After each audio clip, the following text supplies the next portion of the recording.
केंद्र सरकार 1 अप्रैल 2026 से देश में नया इनकम टैक्स सिस्टम लागू करने जा रही है। यह नया कानून मौजूदा इनकम टैक्स एक्ट 1961 की जगह लेगा।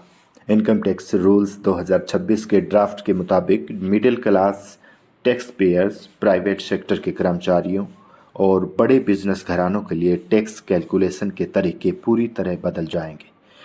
नए नियमों का मकसद सैलरी के साथ मिलने वाली सुविधाओं जैसे कंपनी का घर, कार और गिफ्ट्स की वैल्यू तय करने के लिए एक फिक्स फार्मूला बनाना है ताकि टैक्स में पारदर्शिता रहे। इनकम टैक्स रूल्स 2026 आधिकारिक तौर पर 1 अप्रैल 2026 से लागू होगा। प्राइवेट सेक्टर कर्मचारियों को मिलने वाले घर की टैक्स वैल्यू अब शहर की आबादी के आधार पर तय होगी। 40 लाख से ज़्यादा आबादी सैलरी का 10% हिस्सा टैक्सेबल वैल्यू माना जाएगा। वहीं 15 से 40 लाख की आबादी जिसकी है सैलरी का 7.5 हिस्सा टैक्सेबल वैल्यू माना जाएगा। अदर शहरों की बात करें तो सैलरी का 5% हिस्सा यदि कर्मचारी खुद कुछ किराया चुका रहा है तो उसे इस वैल्यू से घटा दिया जाएगा। अगर कंपनी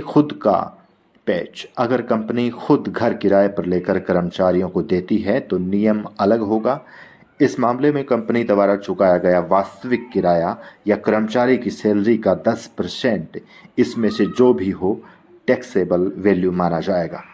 ये नियम मेट्रो शहरों के लीज रेंटल पर लागू होगा। ऑफिस की गाड़ी पर्सनल और आधिकारिक दोनों कामों के लिए इस्तेमाल करने पर फिक्स मंथली टैक्स वैल्यू तय की गई है। 1.5 लीटर इंजन तक 5,000 रुपये प्रति महीना, 1.6 लीटर से बड़े इंजन 7,000 प्रति महीना, ड्राइवर की सुविधा 3,000 प्रति महीना अतिरिक्त। फिक्स वैल्यू को सैलरी इनकम के साथ जोड़कर टैक्स निकाला जाएगा। कंपनियों से मिलने वाले गिफ्ट, वाउचर या टोकन अब साल भर में कुल 15,000 तक ही टैक्स फ्री होंगे। अगर पूरे साल में गिफ्ट की वैल्यू 15,000 से ज़्यादा हुई तो पूरी राशि पर टैक्स देना होगा। अब तक ये सीमा काफ़ी कम थी। वर्किंग आवर्स के दौरान मिलने वाले खाने या नॉन अल्कोहलिक बेवरेज पर टैक्स नहीं लगेगा, बशर्ते उसकी वैल्यू 200 रुपये प्रति मील से ज़्यादा न हो। इसमें ऑफिस कैंटीन मील, फूड और कॉरपोरेट मील प्रोग्राम शामिल है। अगर कंपनी बिना ब्याज या कम ब्याज पर लोन देती है तो उस फायदे पर टैक्स लगेगा। टैक्स का कैलकुलेशन एसबीआई की ब्याज दर के आधार पर होगा। 2 लाख तक के लोन या गंभीर बीमारी के इलाज के लिए गए लोन पर कोई टैक्स नहीं लगेगा। अगर आप ऐसी कमाई करते हैं जिस पर टैक्स नहीं लगता तो उससे जुड़े खर्चों को क्लेम करने का नया फार्मूला आया है। निवेश की एवरेज सालाना वैल्यू का 1% हिस्सा खर्च के रूप में माना जाएगा, लेकिन ये राशि आपके द्वारा क्लेम किए गए कुल खर्च से ज़्यादा नहीं हो सकती। डिजिटल बिजनेस करने वाली विदेशी कंपनियों के लिए सिग्निफिकेंस इकोनॉमिक प्रेजेंस की सीमा तय की गई है।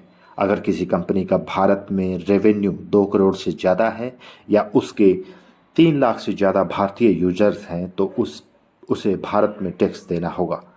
वहीं टैक्स एक्सपर्ट्स के मुताबिक इन बदलावों का सीधा असर आपकी टेक होम सैलरी पर पड़ सकता है।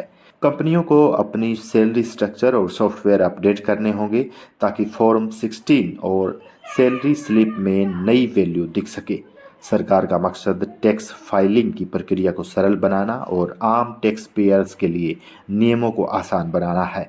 नए प्रस्तावित ड्राफ्ट में नियमों और फॉर्म की संख्या में भी कटौती की गई है। अभी तक लागू इनकम टैक्स रूल्स 1962 में कुल 511 नियम और 399 फॉर्म थे। नए ड्राफ्ट में इन्हें घटाकर अब सिर्फ 333 नियम और 190 फॉर्म कर दिया गया है।